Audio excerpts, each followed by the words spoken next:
సచివాలయం ఉందా లేదా? ఎస్ఆర్ఓ ఉన్నాయి కదా.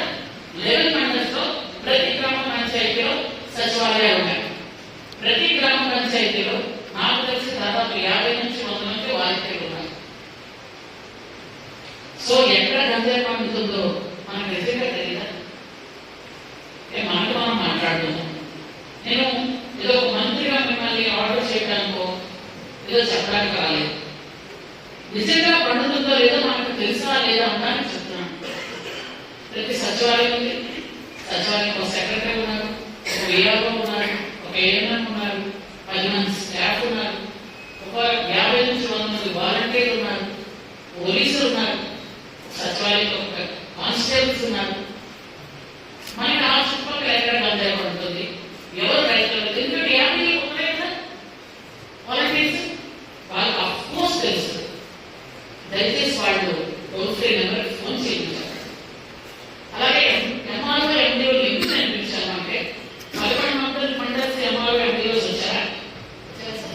11 మండల్ ఒక్క నిమిషం అన్నాడండి ఏదో ఎంఆర్ఓ ఎండిఓస్ 22 మెంబర్స్ వచ్చినట్లయితే ఓకే ప్లీజ్.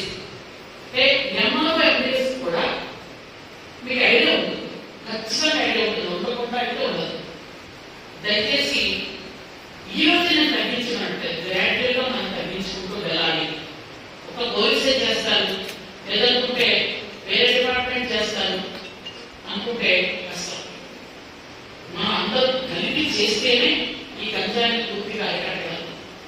అలాగే గవర్నమెంట్ తరఫు నుంచి కూడా మా ప్రయత్నం మేము కూడా చేసుకుంటూ వెళ్తాం. ఇంతకు పూర్వంగా మళ్ళీ అన్ని గిరిజనులకి అన్ని విధాలుగా గవర్నమెంట్ 100% సపోర్ట్ చేయడానికి. అలాగే మనం పర్సనల్ గా నేనైతే పర్సనల్ గా రిక్వెస్ట్ చేస్తున్నాను, ఉన్నటువంటి ఈ మన అల్లూరు సీతారామరాజు జిల్లాలో గిరిజనులందరూ పర్సనల్ గా అందరికీ చేతి పెట్టి మరి రిక్వెస్ట్ చేస్తున్నాను. అందరూ కూడా గంజాయి పంట అయితే మానేయండి ప్లీజ్. మీరు ఇంతకు పూర్వంలాగే మళ్ళీ కాఫీ, అలాగే మిరియాలు, అల్లం, పసుపు, క్యాషు, పండ్లు ఇవి పండించుకోండి. దయచేసి గంజాయి వద్దు, మన పిల్లల్ని అరెస్ట్ చేయొద్దు, మన పిల్లల్ని దానిలో ఉచ్చులో దించొద్దు అని నేను పర్సనల్ గా అందరికీ రిక్వెస్ట్ చేస్తున్నాను. దయచేసి గ్రామాల్లోకి వెళ్ళే